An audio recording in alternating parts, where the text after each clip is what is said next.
population israélienne, c'est 80% de juifs, 20% d'arabes israéliens. Les arabes israéliens sont les descendants aujourd'hui des populations arabes qui vivaient avant 1948 sur le territoire et qui ne sont pas partis, qui ne sont pas devenus réfugiés. Vous avez des arabes israéliens qui sont musulmans sunnites, mais d'autres qui sont chrétiens.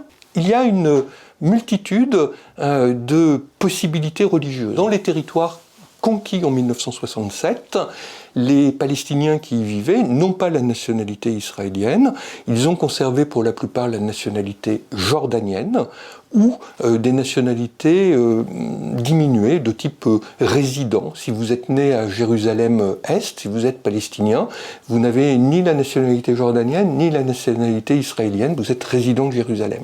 Même situation pour Gaza désormais, et donc vous avez des gens qui naissent avec un passeport qui va être un passeport palestinien mais qui n'est pas reconnu par la communauté internationale. Historiquement, en réalité, le conflit est un conflit juif-arabe. Ça démarre dès le début du XXe siècle, lorsque émerge l'idée nationale pour les juifs d'avoir un territoire. Donc c'est un conflit israélo-arabe en 1948, lors de la création d'Israël. Cette situation, jusqu'en 1973-74, jusqu'à la guerre du Kippour, peut continuer d'être appelée un conflit israélo-arabe avec ses voisins. Mais Israël a fait la paix avec la plupart de ses voisins dès 1979. On a affaire à un conflit qu'on peut nommer aujourd'hui comme étant un conflit véritablement israélo-palestinien.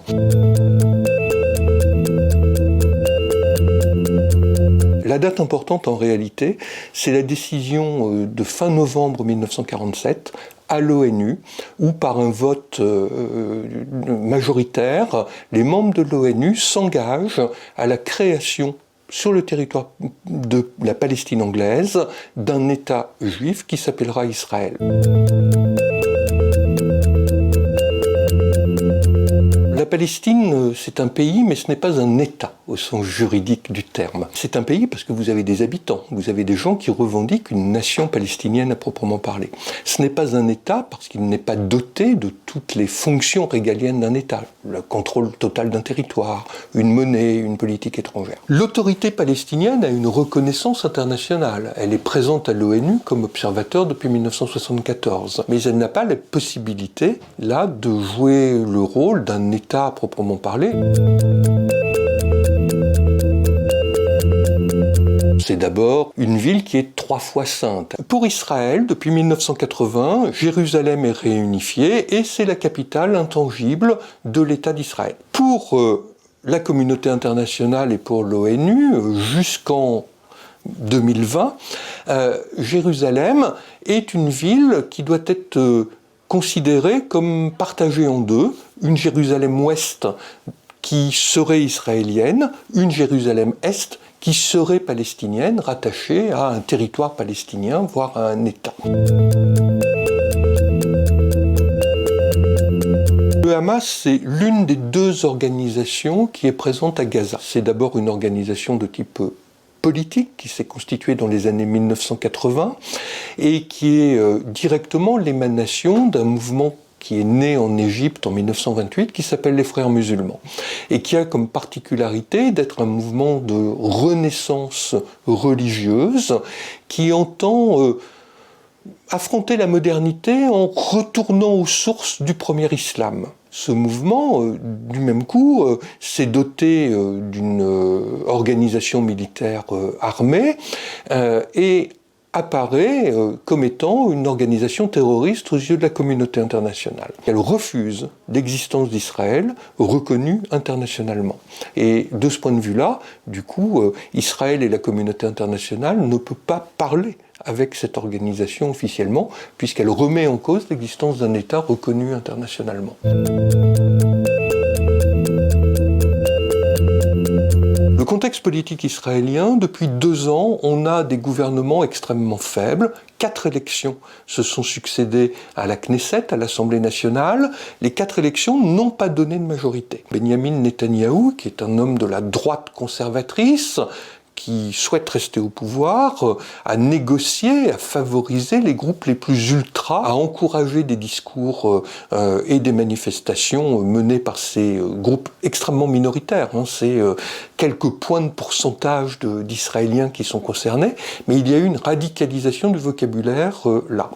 Et en Israël, on est dans l'attente de la formation d'un nouveau gouvernement. Côté palestinien, ça fait 15 ans qu'il n'y a pas eu d'élection, le processus démocratique est entravé. Mahmoud Abbas a 83-84 ans, il va mourir à un moment ou un autre, il y aura une élection présidentielle, des élections législatives.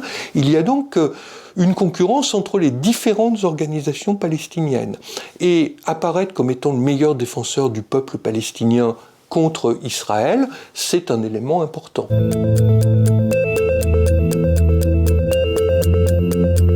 La position de la France depuis 1967 est une position inchangée, à savoir elle milite pour l'existence de deux États côte à côte, un État israélien et un État palestinien. Mais la France ne pèse de rien dans la région. Elle était le meilleur ami d'Israël jusqu'en 1967, puis en 1967, en pleine guerre des 6 jours, le général de Gaulle a décidé de ne pas aider l'État d'Israël au nom d'une politique arabe de la France, et du coup pour les Israéliens, la France est un État qui n'a pas de parole.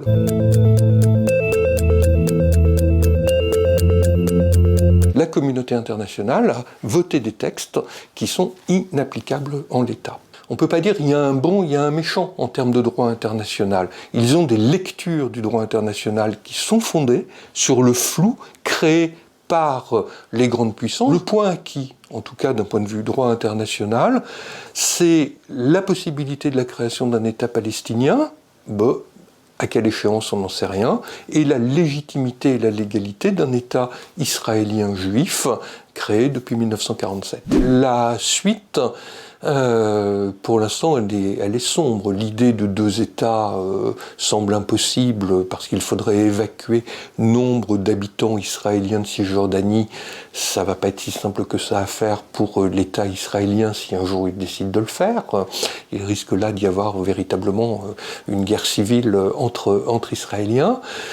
La création de deux États semble difficile. La solution d'un seul État où vivraient des Israéliens et des Palestiniens, c'est une vue de l'esprit. Et puis surtout, ça va à l'encontre de l'idée d'un État-nation juif qui sous-tend la création de l'État d'Israël et dans lequel l'existence d'une forte minorité palestinienne serait impossible. Donc aujourd'hui, on n'a pas de solution. Sinon, faire baisser le conflit, revenir vers un statu quo et le wait and see.